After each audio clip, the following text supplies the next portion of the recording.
Happy Sunday. It's Sunday, so that means that the Mike Hill Show with West Coast Preps is going down. I can't wait. I'm excited about today's show.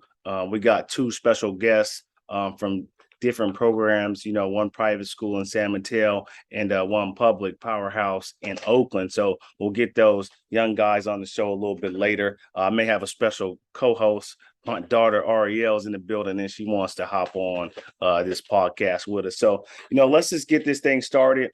As we look back at the week, it was a great week of football. I think it started off with a big time game. Wilcox played Hollister, two CCS teams from last year.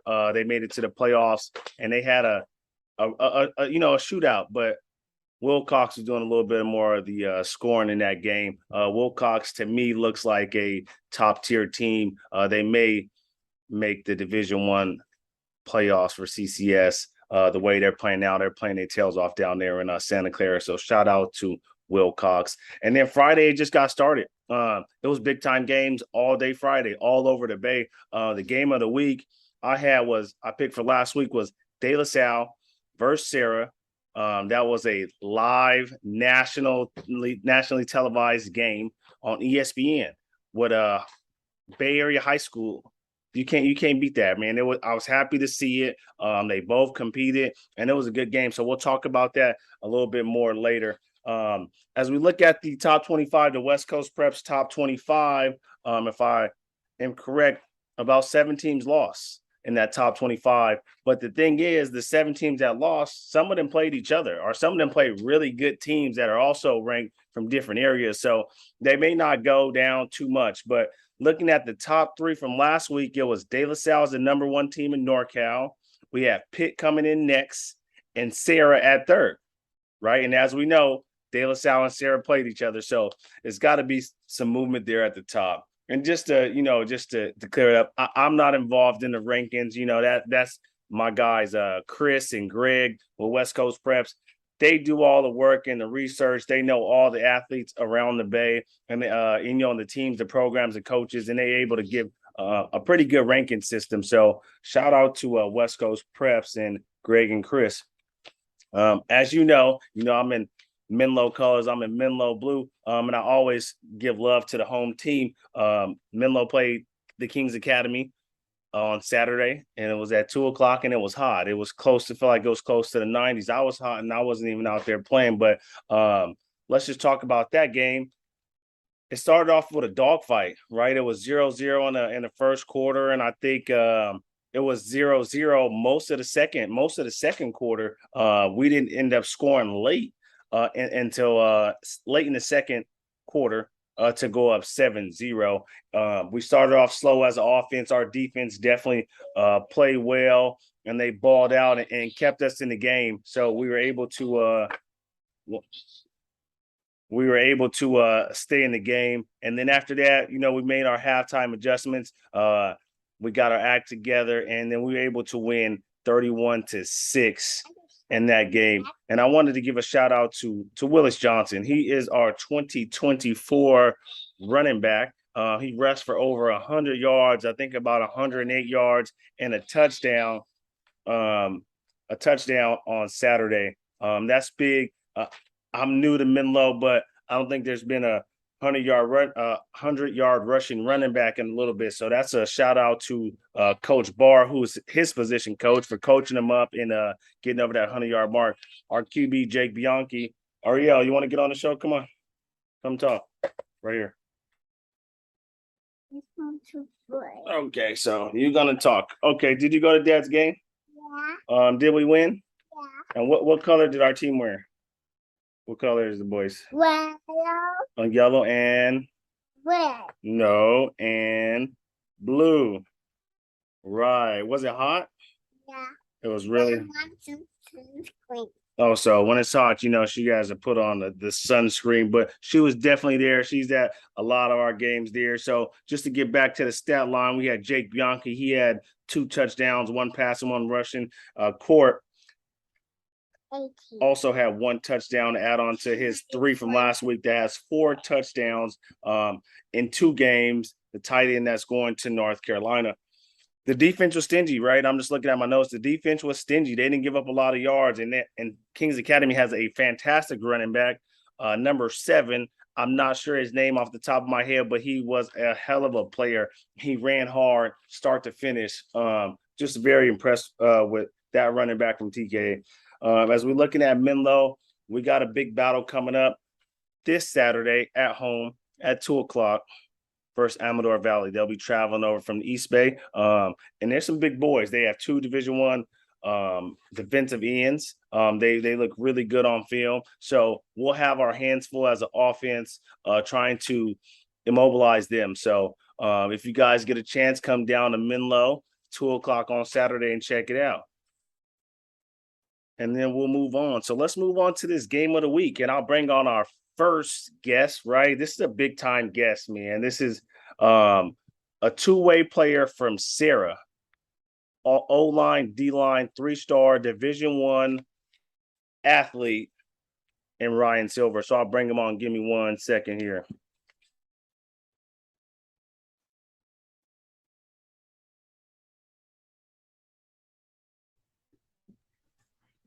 What's going on? So we got Ryan Silver, big time Ryan Silver. So let's give a little background of Ryan. He's a 3-star, and I think he'll be a 4-star by the time this is all said and done. Plays O-line and D-line at Serra, which I believe now is the number 1 team in NorCal, and they are ranked very high in state. So, Ryan, thanks for coming on, man. Yep. Thanks for having me.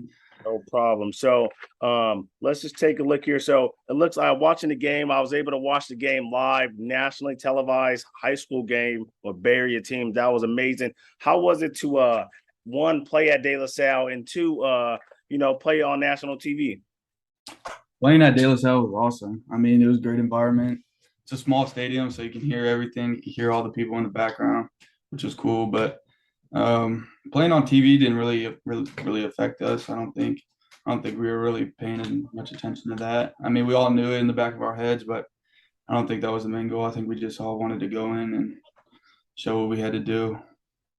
Awesome, man. And y'all definitely did that. So just looking back at the just give a recap of that game. I call it the Battle of the Big Dogs. That's 2 big time barrier programs that went head to head.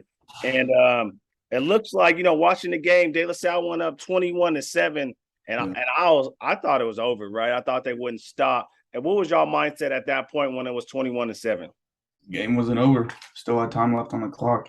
I mean, I think they went up 21-7 in like the 3rd quarter or something like that. Yeah, so we still had a whole quarter left. Coach Walsh gave us a little speech at the end of the 3rd quarter, and then just took off from there. We used that, and everybody thought we were dead. So just had to come out with a different energy and get back in the game. Absolutely. I mean, that's a credit to you guys, credit to the to your coaching staff.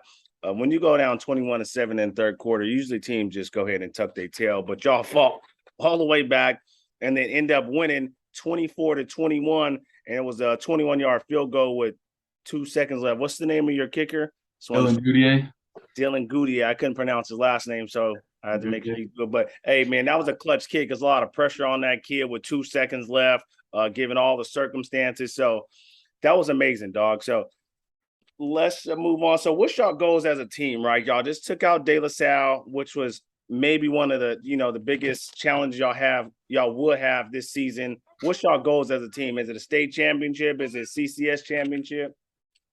Oh yeah. I think it's just to get back to where we were last year. I think we want to be in that open division state game again and actually prove what we're going to do. I think we have a good chance of doing it this year. Our defense is incredible. But I think as a team, we just need to stay focused. This is only the 2nd game of the season. It's still preseason. We still got our whole league left. So we're just focused on every other game, like after another. Absolutely, man. Over the win. Yeah. We got our celebrations in this weekend, and now it's back to work. So we're ready. Hey, absolutely, man. So, I mean, you went to Cathedral. I played at Cathedral back in the day. Playing in that WCL, that West Catholic League, like you can't take any team light. Like it's 7 teams that can, beat you on any given day. So like you said, 1 game at a time, stay focused, stay ready, and do what y'all supposed to do. I think you guys will have a good shot at winning that WCAL and that CCS title again. So let's look back. So you got this shirt on, you committed to San Diego State. So why San Diego State? You had a few offers, looked like 5 or 6 offers. So why San Diego State? San Diego State, when I took my unofficial there the first time, it just really clicked with me.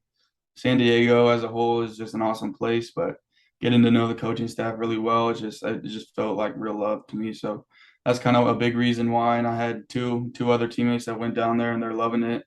So it's just all positive things with San Diego.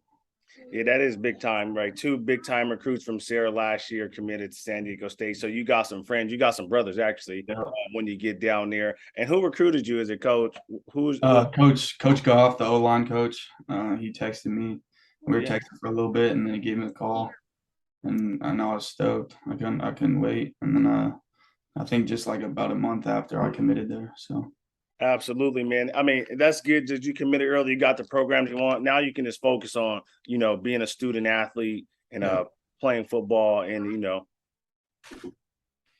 that was kind of the goal, just to not to get it out of the way, but kind of just kind of not have my mind on that during the football season and just focus on high school football before I go off next year. Absolutely, man. So, have you took your official visit to San Diego State already? Have you already done that? So they had something this summer. It was like an official visit, and some of the commits that are already committed were down there. So I got to meet some of those guys, which was awesome. And I actually just came back today. I went down yesterday and I watched the Arizona game. I was down there and I got to see all the coaches again and see some of the recruits. So that was awesome. Just building a bond with those guys is going to be good. Absolutely, that's dope. So, are you taking any other visits, or did you cancel all your visits? You just, or are you still gonna, take a couple? Yeah. No, I don't think I'm locked in. I think just waiting to sign that paper. So Absolutely, man. Hey, congratulations on that, man. That's big, man. I'm proud of you. I know you're dead, and we all connect through Sacred Heart. So that's big time, man. Anytime of get a Division I offer. That's big. Last question, man. I'll let you go. I did a poll. If you can only have one flavor Gatorade for the rest of your life, what color is it going to be for Ryan Silver? Oh, that's a tough one. I think it would have to be Cool Blue. That's my go-to.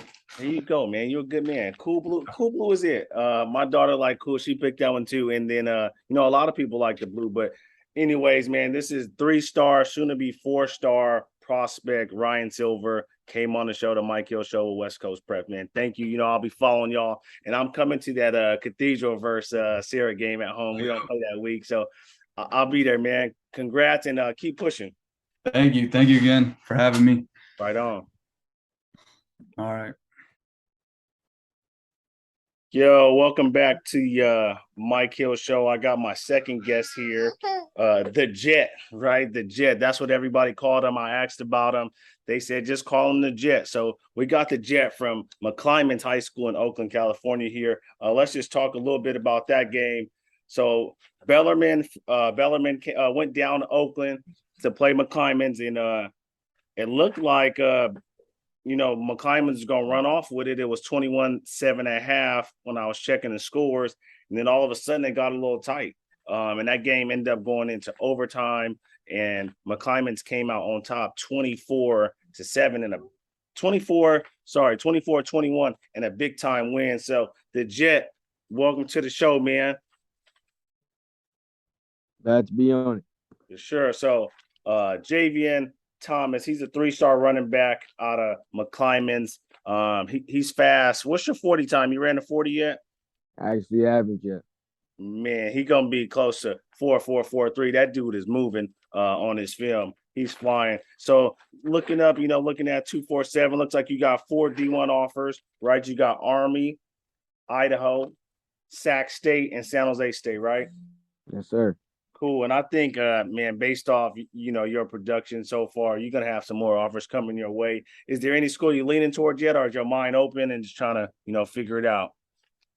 Still trying to figure it out right now. It's a long process, so just letting it all play out. Absolutely. Keep putting up big numbers. It's gonna play in your favor. So what was your stat line for the game on Friday? We talked about it earlier, but tell the world what numbers you put up this weekend. I had 15 carries, 155 rushing yards, and 2 touchdowns. I wouldn't be able to do that without my line. The line was on point that game, and I had an interception, pass breakup, and a fumble recovery.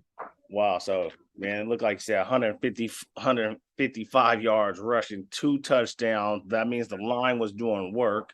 You said a interception and a fumble recovery. So you did it all, man. You did it all. So hey, let's just talk about McClymond. So how's it playing at McClymond's, man? That's a great program. Just tell me about McClymond's and your experience, why you like it, and Been here all 4 years. Clemens is a great school. I would say it's not for everybody. McClymonds is not just any typical high school. The work we put in during football it's a lot. They're getting us ready for the next level. We're putting a lot of work for every game, hard summers. It's just how it goes.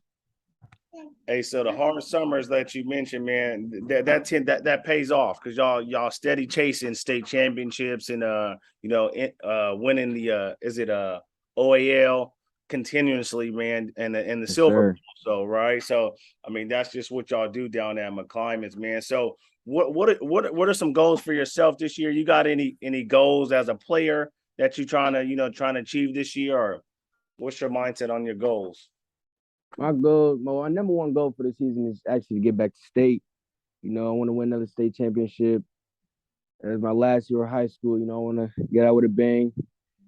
And another goal is just get some more offers, put up better stats that I had last year. That's one of my biggest goals. And just be the best I can. Leave it all on the field.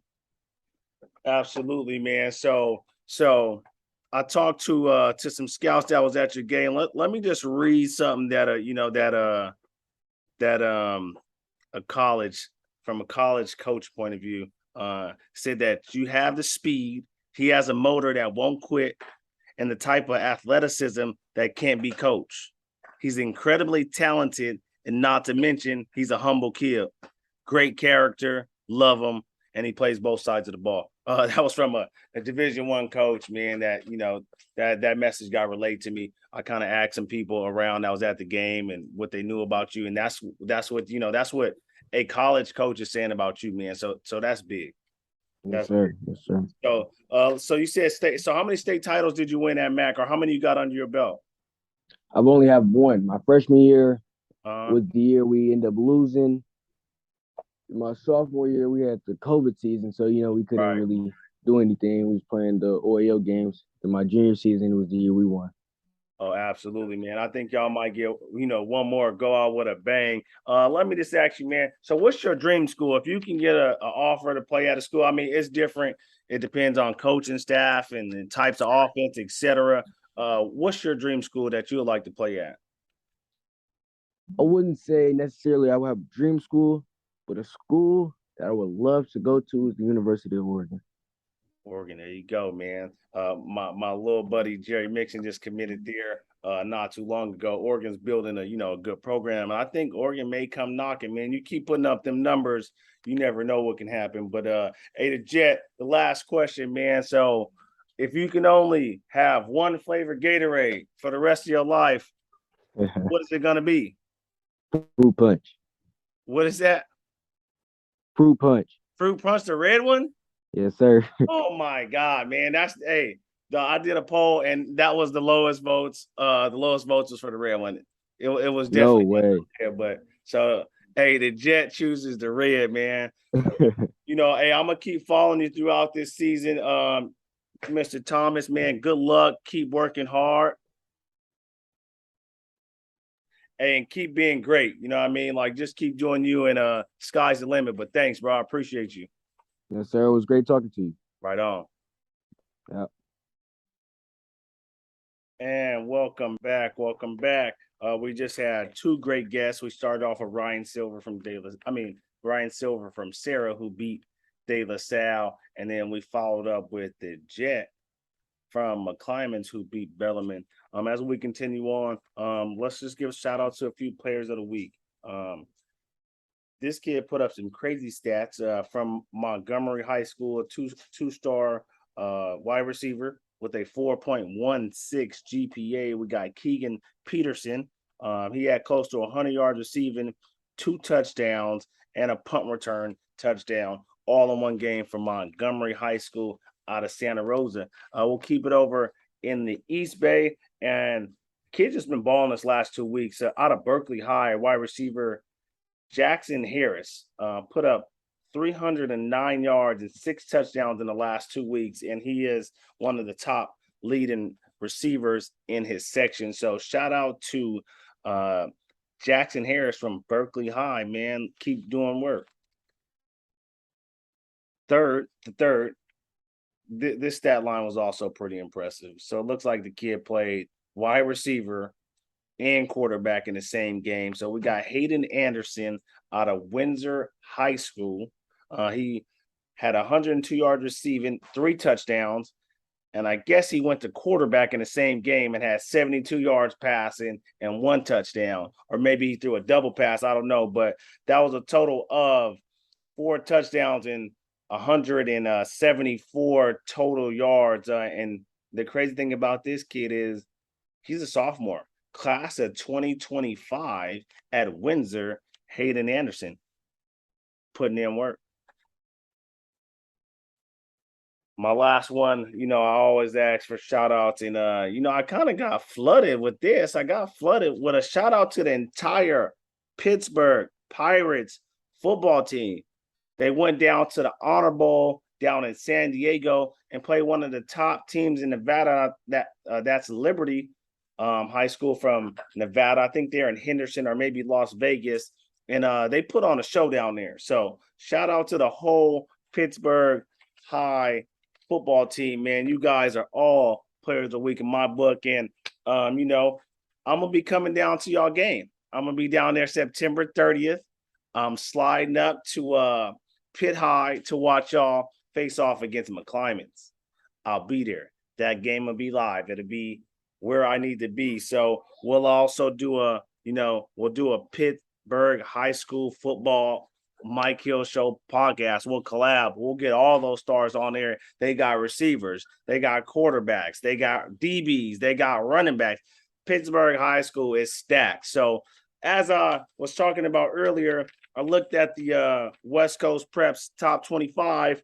The number 1 seed was De La Salle. As we know, De La Salle lost to Serra, and Serra was number 3. In between those two teams was the Pittsburgh Pirates. So does Pittsburgh jump to number 1, or does Serra jump to number 1? Right, we're gonna see. And it looks like, things change. You never know how it all plays out, but it could be one of these 3 teams playing in that state championship against the Southern California team. So we'll see what happens there, man. And as we're looking back, I did ask a question. Let me just look at the results here on my telephone. I asked the question of the week for the podcast is, you can only have one flavor for the rest of your life. What's it going to be? And it wasn't even close. 41% of the votes went for the blue flavors. That could be the ice glacier blue, whatever color blue you like, but blue won. And coming in second was lime. To be real with you, my favorite Gatorade right now, I don't know about for the rest of my life, but right now is the cucumber lime Gatorade.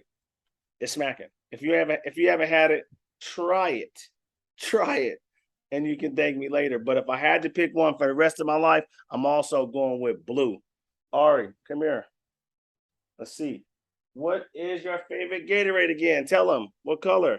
Blue. She likes blue too. We like blue. We all in blue. And that's what it's going to be. So next week, we'll be back on the show again. It'll be episode 3, which is week 3 in conjunction with my high school football schedule. We are in week 3. Everybody starts at different times, but I'll look at the game of the week.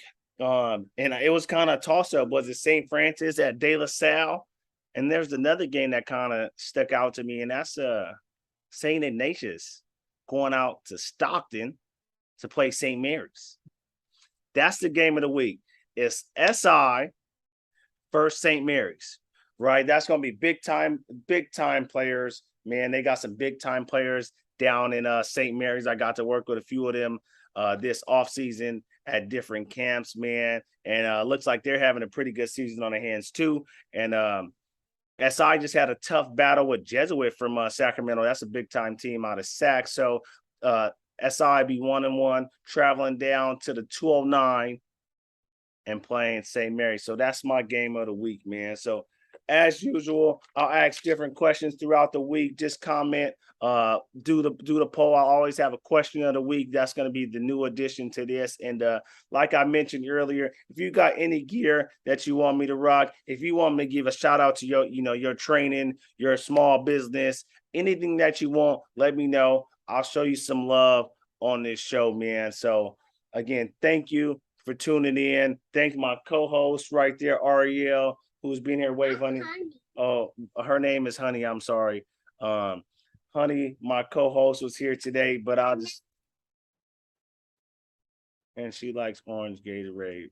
But thank y'all for tuning in. If y'all can like, retweet, subscribe to the podcast. So just give you a rundown. It'll be uploaded on YouTube. You can watch it. It'll also be uploaded to the podcast platforms, Podbean, Spotify, Apple.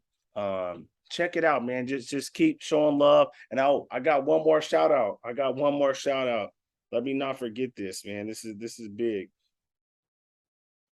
Let me find it here. Shout out to Menlo water polo head coach. 500 wins. I think he got 501 now, but I was trying to do the math. I'm like, you got to be somewhere a long time to get 500 wins. And he's done that. 500 wins at Menlo, over 20 years of perfection. Shout out to Menlo men's water polo. We see y'all. Keep being great, man. It's the Mike Hill Show. Thank you. God bless and have a safe week.